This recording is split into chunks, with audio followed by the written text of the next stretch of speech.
मूलिया का जीवन अंधकारमय हो गया। जिस भूमि पर उसने मंसूबों की दीवार खड़ी की थी वह नीचे से खिसक गई थी। जिस खूंटे के बल पर वह उछल रही थी वह उखड़ गया था। गांव वालों ने कहना शुरू किया, ईश्वर ने कैसा तत्काल दंड दिया। बेचारी मारे लाज के अपने दोनों बच्चों के लिए रोया करती थी। गांव में किसी को मुंह दिखाने का साहस न होता। प्रत्येक प्राणी उसे यह कहता हुआ मालूम होता था, मारे घमंड के धरती पर पांव न रखती थी। आखिर सजा मिल गई कि नहीं? अब इस घर में कौन निर्वाह होगा? वह किसके सहारे रहेगी? किसके बल पर खेती होगी? बेचारा रघु बीमार था, दुर्बल था, पर जब तक जीता रहा अपना काम करता रहा। मारे कमजोरी के कभी कभी सिर पकड़कर बैठ जाता और जरा दम लेकर फिर हाथ चलाने लगता था। सारी खेती तहस नहस हो रही थी। सारी सारी खेती तहस नहस हो रही थी। उसे कौन संभालेगा? अनाज की डांठें खलिहान में पड़ी थी, ऊख अलग सूख रही थी। वह अकेली क्या करेगी? फिर सिंचाई अकेले आदमी का तो काम नहीं। तीन तीन मजदूरों को कहाँ से लाएं? गांव में मजदूर थे ही कितने। आदमियों के लिए खींचातानी हो रही थी।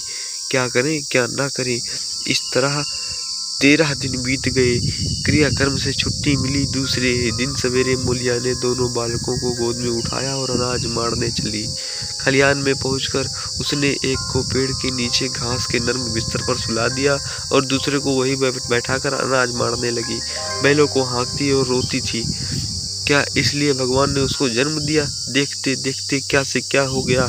इन्हीं दिनों पिछले साल भी अनाज मारा गया था। वह रघु के लिए लोटे में शरबत और मटर की घुगनी लेकर आई थी। आज कोई उसके न आगे है न पीछे। किसी की लाठी लौंडी तो नहीं हूँ।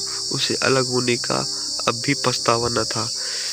एकाएक छोटे बच्चों का रोना सुनकर उसने उधर ताका तो बड़ा लड़का उसे चूम रहा था।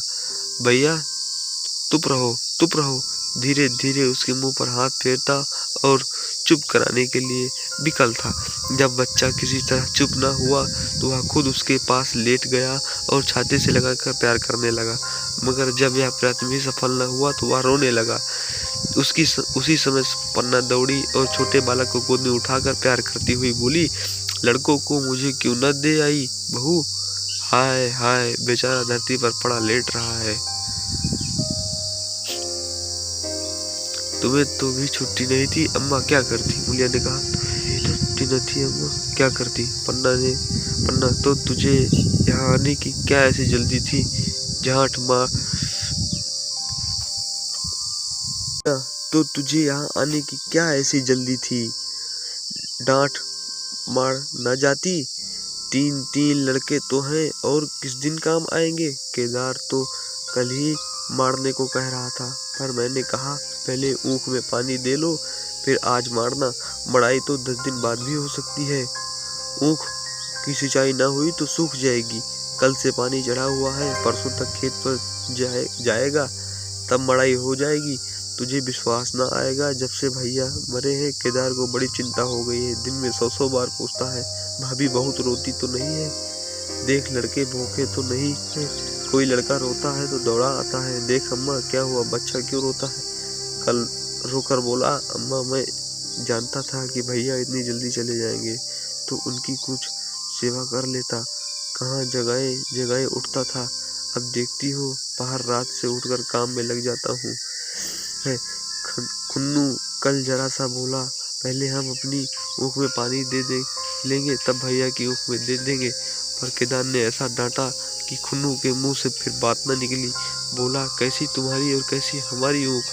भैया ने जिलाना लिया होता तो आज या तो मर गए होते या कहीं भीख मांगते होते। आज तुम बड़े ऊख वाले बने हो। यह उन्हीं का पुण्य प्रताप है कि आज भले आदमी बने बैठे हो। परसों रोटी खाने को बुलाने गई तो मड़ैया में बैठा रो रहा था। पूछा क्यों रोता है तो बोला, माँ भैया इसी अलग्योझा के दुख के मारे मर गए। नहीं, अभी उनकी उम्र ही क्या थी, यह उस वक्त ना सूझा, नहीं तो उन क्यों बिगाड़ करते। यह कहकर पन्ना ने मूलिया की ओर संकेतपूर्ण दृष्टि से देखकर कहा, तुम्हें वह अलग न रहने देगा। बहू कहता है, भैया हमारे लिए मर गए तो हम भी उनके बाल बच्चों के लिए मर जाएंगे। मुलिया की आंखों से आंसू जारी थे। पन्ना की बातें आज सच्ची, वेदना सच्ची, सांत्वना सच्ची, चिंता भरी थी। मुलिया का मन कभी उसकी ओर इतना आकर्षित न हुआ जिसने उसे व्यंग और प्रतिकार का भय था। वे इतने दयालु, इतने शुभेच्छ हो गए थे। आज पहली बार उसे अपनी स्वार्थपरता का लज्जा आई। पहली बार आत्मा को अलगोजे पर धिक्कारा। इस घटना को हुए 5 साल गुजर गए थे। पन्ना आज बूढ़ी हो गई है। केदार घर का मालिक है, मुलिया घर की मालकिन है। खुन्नू और लक्ष्मण के विवाह हो चुके हैं, मगर केदार अभी तक कुंवारा है। कहता है, मैं विवाह न करूंगा। कई जगहों से बातचीत हुई, कई सगाइयां आई, पर उसने हामी न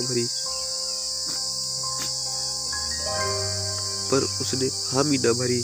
पन्ने के कंपे लगाए जाल फैलाए, पर वह न फंसा।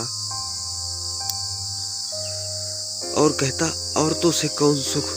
बेहरिया घर में आई और आदमी का मिजाज बदला। फिर जो कुछ है वह मेहरिया है। माँ बाप, भाई बंधु सब पराए हैं। जब भैया जैसे आदमी का मिजाज बदल गया तो फिर दूसरों की क्या गिनती। 2 लड़के भगवान के दिए हैं, और क्या चाहिए। बिना ब्याह किए 2 बेटे मिल गए, इससे बढ़कर और क्या होगा। जिससे अपना समझो वह अपना है, जिसे गैर समझो वह गैर है। एक दिन पन्ना ने कहा, तेरा वंश कैसे चलेगा। केदार, मेरा वंश तो चल रहा है। दोनों लड़कों को अपना ही समझता हूँ। पन्ना, समझने ही पर है तो मुलिया को भी अपनी मेहरिया समझता होगा। केदार ने झेपते हुए कहा, तुम जो गाली देती हो अम्मा। पन्ना, गाली कैसी, तेरी भाभी ही तो है। केदार, मेरे जैसे लठ गंवार को वह क्यों पूछने लगी। पन्ना, तू करने को कहे तो मैं उससे पूछूं। केदार, कहीं मेरी अम्मा कहीं रोने न लगे। पन्ना, तो मेरा मन हो तो मैं बातों बातों में उसका मन ही था लूं। केदार, मैं नहीं जानता, जो चाहे कर। पन्ना केदार के मन की बात समझ गई। लड़के का दिल मुलिया पर आया हुआ है, पर संकोच और भय के मारे कुछ नहीं कहता। उस दिन उसने मुलिया से कहा, क्या करूं बहू, मन की लालच मन में ही रह जाती है। केदार का घर भी बस जाता है, मैं निश्चित हो जाती है। मुलिया, वह तो करने को ही नहीं कहते। पन्ना कहता है, ऐसी औरत मिले जो घर में मेल से रहे तो कर लूं। मुलिया, औरत कहाँ मिलेगी। पन्ना, मैंने तो ढूंढ लिया है। मुलिया, सच किस गांव की है। पन्ना, अभी न बताऊंगी। मुदा यह जानती है कि उससे केदार की सगाई हो जाए तो घर बन जाए और केदार की जिंदगी भी सफल हो जाए। ना जाने लड़की मानेगी कि नहीं। मुलिया, मानेगी क्यों नहीं अम्मा, ऐसा सुंदर कुमाऊं सुशील वह और कहाँ मिलता। उस जन्म का कोई साधु महात्मा है, नहीं तो लड़ाई झगड़े के डर से कौन बिन ब्याह रहता है। कहाँ रहती है, जाकर उसे मना लूंगी। पन्ना, तू चाहे तो मना, तेरे ही ऊपर है। मुलिया, मैं आज ही चली जाऊंगी अम्मा, उसके पैर पकड़ मना लूंगी। बता दूं वह तू ही है। मुलिया लजाकर बोली, तुम तो अम्मा जी गाली देती हो। पन्ना, गाली कैसी, देवर ही तो है। मुलिया, मुझ जैसी बुढ़िया को वह क्यों पूछेंगे। पन्ना, वह तुझी पर दांत लगाए बैठा है, तेरे सिवा उसे और कोई भाती ही नहीं। डर के मारे कहता नहीं, पर उसके मन की बात मैं जानती हूँ। वैद्यों के शौक से मुस्कुराया। मुलिया का पीत वदन कमल की भांति अरुण हो गया। 10 वर्षों में जो कुछ खोया था वह इसी क्षण में मानो ब्याज के सहित मिल गया। वही लावण्य, वही विकास, वही आकर्षण, वही सोच। धन्यवाद दोस्तों। अगर आप लोगों ने यहाँ तक की कहानी सुनी है तो कृपया करके वीडियो को लाइक कर दीजिए और चैनल को सब्सक्राइब कर दीजिए। मिलते हैं आपको किसी और नई कहानी में। धन्यवाद।